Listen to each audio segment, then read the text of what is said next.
So there you are at the park on a beautiful Saturday morning. You've packed organic apple slices, homemade trail mix, maybe some of those fancy date balls you found on Pinterest at 2 a.m. You're feeling pretty good about yourself as a parent, like gold star good, and then you see it. Karen's cracking open a beer. At 10:30 in the morning, Brad's lighting up a cigarette while his kid swings 3 feet away. And someone just handed their toddler a family-size bag of Cheetos and what appears to be, is that a Red Bull? Your child looks at you. You look at your sad little container of apple slices, and you think, do I just pack up and leave? Is this my villain origin story? If you've ever felt this exact existential crisis at a public park, playground, or any place where parents gather, this video is for you. Here's the thing nobody tells you about parenting in public. You're not just raising your kid. You're raising your kid in front of an audience who may or may not share your values, your standards, or your definition of appropriate park snacks. And I'm going to be honest with you, some parenting habits out there are just questionable. I'm not talking about the big stuff. I'm talking about the little stuff that makes you go, wait, is this normal? Am I the weird one? Should I also be drinking at 10 a.m.? The answer is no, by the way, but I understand the temptation. Because here's what actually happens. Your kid sees another kid eating cotton candy for breakfast, and suddenly your carefully curated selection of healthy snacks looks like punishment. They don't understand why they can't have what that kid has. And you're stuck there, trying to explain nutrition to a 4-year-old while Karen shotguns her Michelob Ultra in the background. It's enough to make you want to find a private park, or build your own, or just never leave the house again. But here's the truth bomb. You can't control other parents. You can't control what they feed their kids, what they drink, what habits they model.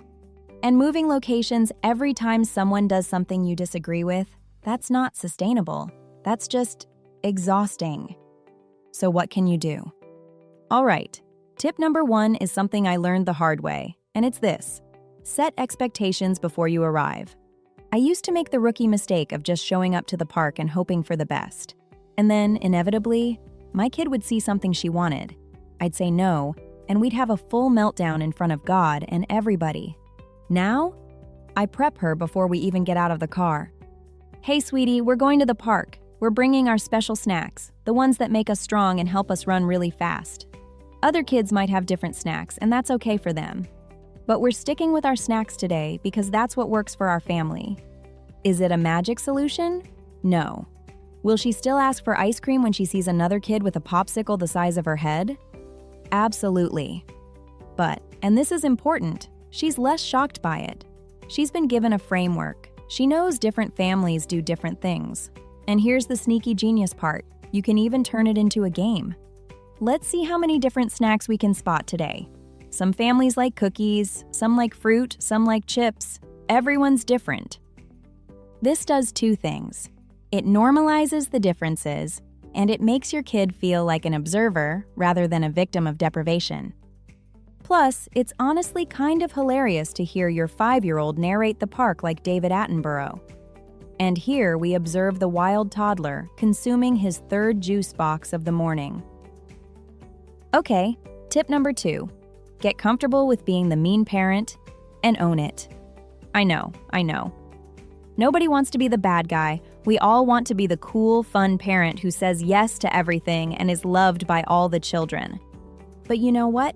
Sometimes being a good parent means being the one who says no when everyone else is saying yes. And that's actually really powerful. When your kid asks for ice cream at 11 a.m. because another kid has it, you don't need to over-explain.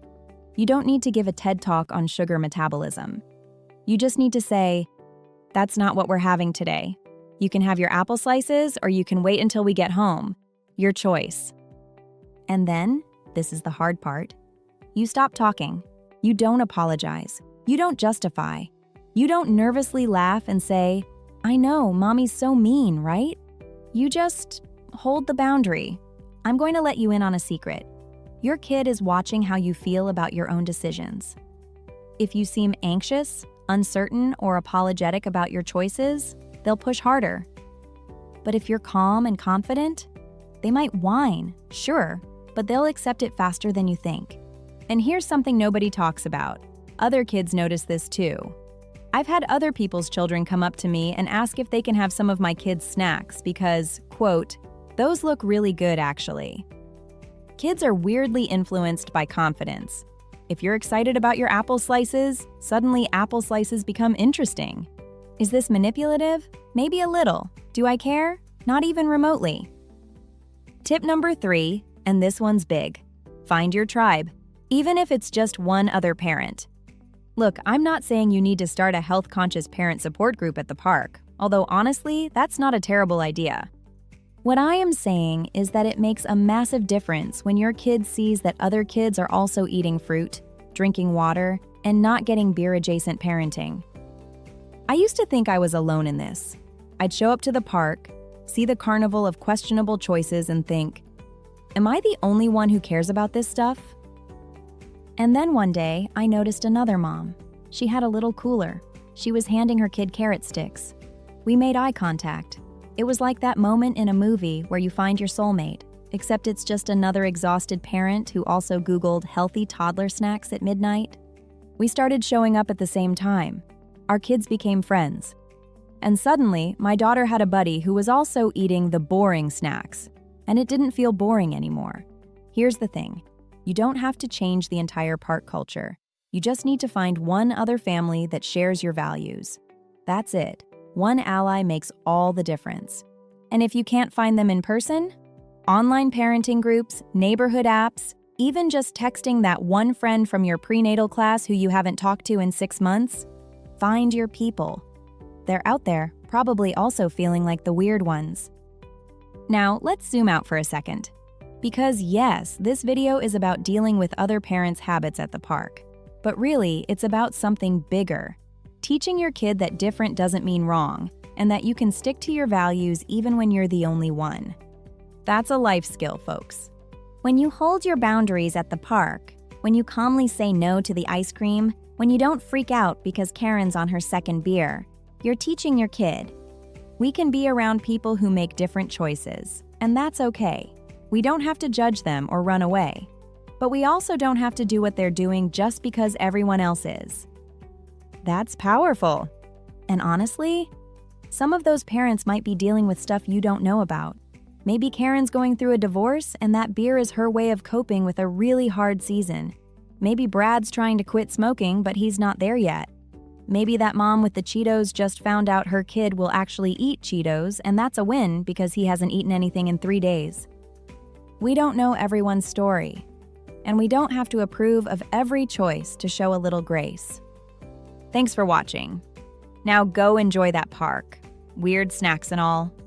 Don't forget to subscribe for more real talk about parenting, because if we can't laugh about this stuff, we're all going to lose our minds.